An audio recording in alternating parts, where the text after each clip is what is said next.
Hi guys, welcome to the day 6 of 30 days mini blog challenge. আজকে রবিবার, তো সকালটা শুরুই হয়েছিল খুব লেজিলি। তার উপরে খুব বৃষ্টি হচ্ছে সকাল থেকে। আজকে ব্রেকফাস্টে বানিয়েছিলাম ফ্রুট কাস্টার্ড আর ছাতু। দেন একটু বেলার দিকে বৃষ্টিটা একটু কমতে বাজার গিয়েছিলাম, কিছু গ্রসারি সবজি শেষ হয়ে গেছিলো, তো সেগুলো কিনতে।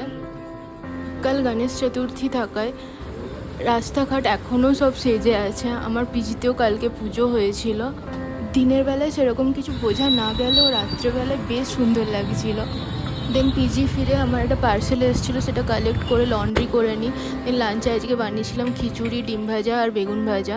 আজকে সারা দিনটা এরকম মেঘলা করেছিল, তো ডিনারে আজকে আর কিছু বানায়নি, বাইরে থেকেই অর্ডার দিয়েছিলাম মাশরুম, রুমালি রুটি আর খুব মিষ্টির ক্রেভিংস হচ্ছিলো, তো কেক। এই ছিল আমার আজকের পুরো দিনটা। যদি তোমাদের ভালো লেগে থাকে please do like, share, subscribe. By.